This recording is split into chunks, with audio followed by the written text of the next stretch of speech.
Today we are going to learn about the residential status, which is described under Section 6 of the Income Tax Act 1961. What is this residential status? Why we have to learn means the liability of income tax will be liable according to the residential status only, not according to the nationality. What is this residential status means?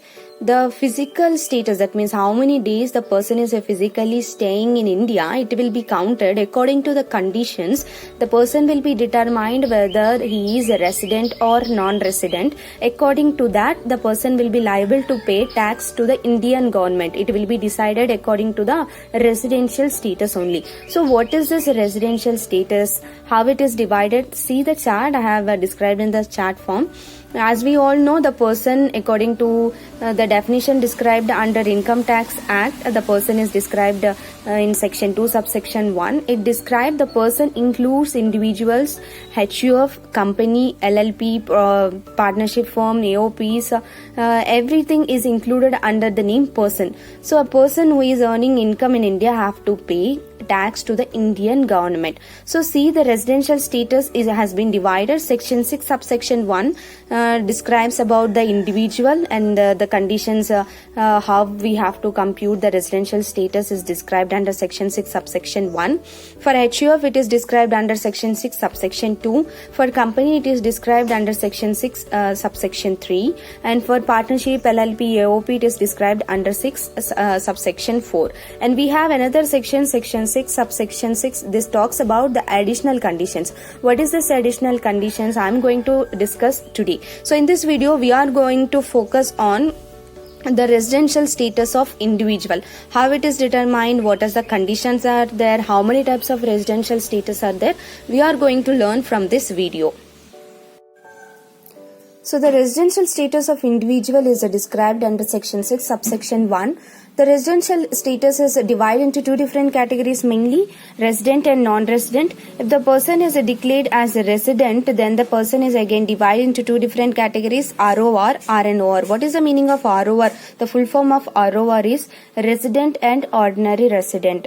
What is RNOR means? Resident and not ordinary resident. So I have to determine whether the person is a resident or non-resident. Mean we have basic condition. If we go through these basic condition, we can determine whether the person is a resident or non-resident. How to determine the ROR or RNOR means I have already discussed what is basic condition with an example in the previous video. You can go through that video for basic condition. I will give that link in the description.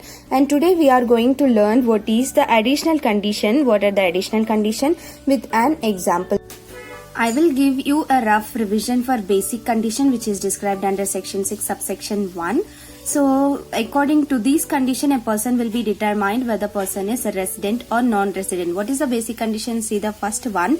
He must be in India for more than or equal to 182 days in the previous year, or see this or is very important, or he must be in India for greater than or equal to 60 days in the relevant previous year, and 365 days or more in the 4 previous year, that means preceding the relevant previous year. What is this previous year? What is this relevant previous year means? See, what is the assessment year now? Assessment year is 2020 to 2021. For this assessment year, what is the previous year? 2019 to 2020. That means this is the relevant previous year. This is the relevant previous year. Then what is the 4 years preceding this relevant previous year means before these 4 years, whatever it is there, that will be counted as a preceding this previous year. So this will be called as a relevant previous year, and this is the assessment year.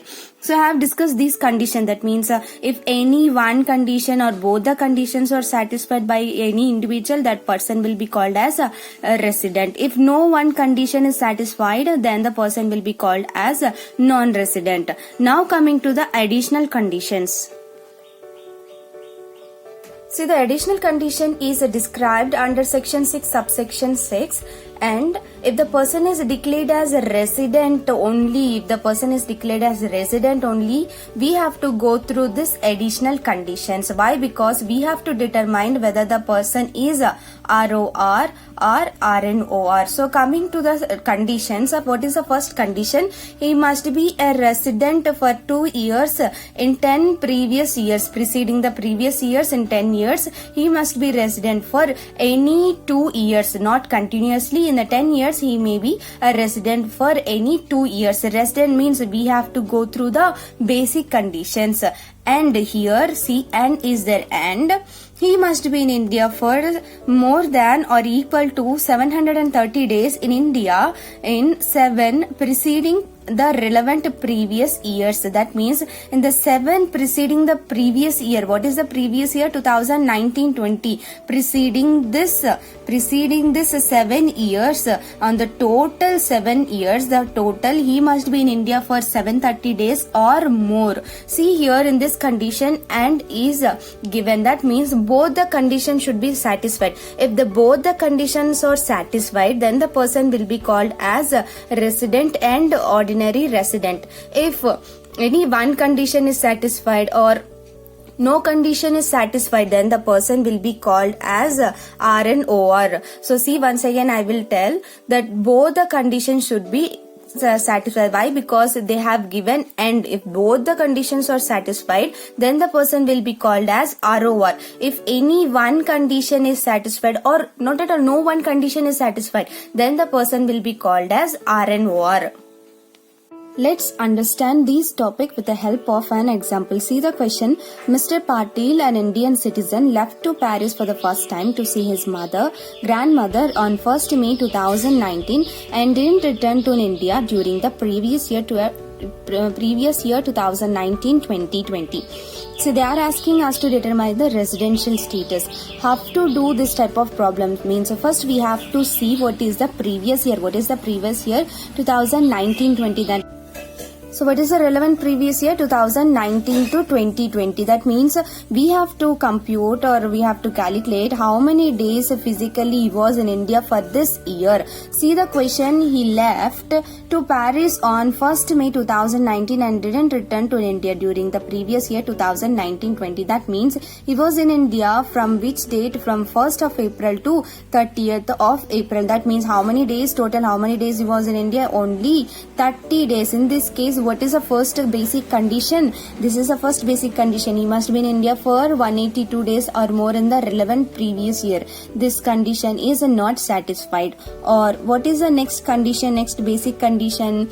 He must be in India for more than or equal to 60 days in the relevant previous year and 365 days relevant to the preceding the 4 previous years. He must be in India for 365 days. He is easy satisfying 60 days in the relevant previous year. What is the relevant previous year? 2019-20. How many days he was in India? Only 30 days. That means this condition also the person is not satisfying. That means the Patil is a non-resident of India. Both the conditions are not satisfied. If any one condition is satisfied, then we can declare that Patil is a resident. But here no one condition is satisfied. Then here in this case, Mr. Patil is a non-resident to India. So let's take the same example, but I have changed the month. Mr. Patil is leaving India on 1st November 2019 and didn't return to India during the previous year 2019 and 20. They are asking to determine the residential status. What is the assessment year for this? Means 2020-20 to 2021, and the relevant previous year for the assessment year means 2019 to 2020. So how to determine means first of all we have to go through the basic conditions. What is the basic condition? He must be in India for 182 days or more in the relevant previous year, or the second basic condition is 60 days or more in the relevant previous year, and so I have to write here and 365 days or more in 4 years preceding the previous year. So how many days Mr. Patil was there in the previous year means he was there from 1st April to 1st November he was there. Approximately how many months? April, May, June, July, August, September, October. That means approximately 7 months he was there. 7 into 30 approximately 270 days he was there. Sorry, 210 days. And the relevant previous year he was there for how many days? 210 days. So what is the first condition? First condition means is he must be in India for 182 days, or that means the Mr. Patil is satisfying one basic condition. Even if the person satisfied any one condition, the person will be declared as a resident. So here Mr. Patil is already determined as a resident. If you want to go through this condition, we can go through. What is the condition they are given? The person must be in India for 60 days or more in the relevant previous year. Yes, he was there. How many days he was there? 210 days. So that means he is satisfying this. And 365 days in the 4 preceding the previous years. They didn't give any information regarding the previous year. So we will assume it as Mr. Patil is in India only. That means total 365 days every year he was staying in India we can take. They are asking only for total of 4 years. For total of 4 years they are asking 365 days. But our Mr. Patil is there in India only. That means every year 365 days he was in India. That means the person is satisfying this condition also. So Mr. Patil is determined as a resident. Then what we have to do if the person is determined as a resident? We have to check the additional condition to determine whether the Mr. Patil is RNOR or ROR. So to go through this, we have additional condition. What is the additional condition? See, what is the first additional condition? He must be a resident for any 2 years in 10 preceding previous year. What is the preceding previous year? That means what is the previous year? The previous year is 2019-20. That means preceding that from 2018-19 to 10 years.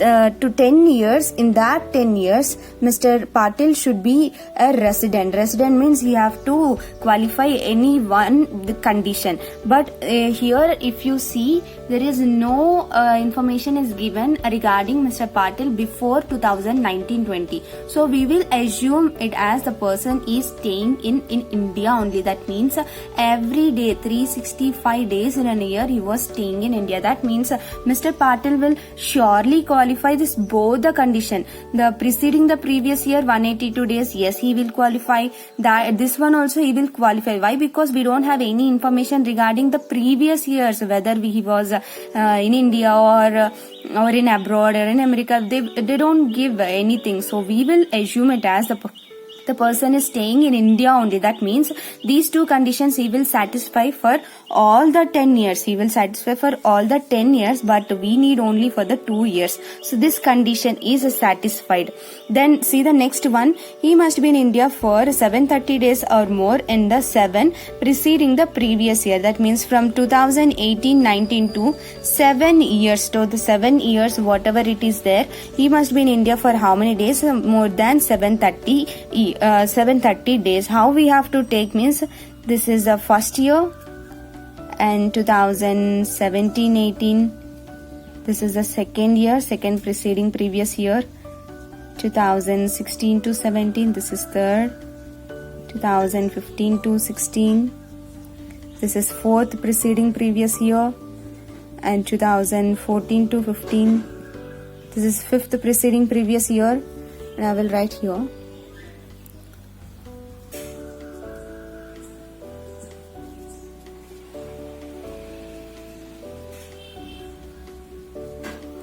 So these 7 years, what they are asking, he must be in India for 730 days or more.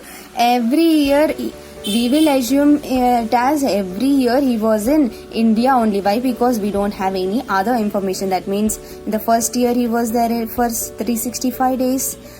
365 days approximately I am taking. Don't tell me that ma'am there is a leap year is there.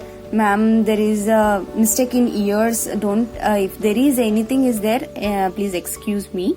See, the person is staying in India for how many days? Every day he was in India only. What they are asking, the person must be in India for 730 days or more in 7 preceding years. That means the total of the 7 years, the total days, he must be more than 730 days. For sure he is staying in India for more than 730 days. If you add all these things, you will get, for surely we will get more than 730 days. That means the second condition also Mr. Patil is satisfying. That means if both the conditions are satisfied by an individual, then the person will be called as ROR. If any one condition is satisfied or no one condition is satisfied, then we will declare Mr. Patil as RN-OR. But here if we can see both the conditions are satisfied, that's why we will declare, we will determine that Mr. Patil is a resident and ordinary resident. Thank you for watching. We will discuss the provisions in the next class.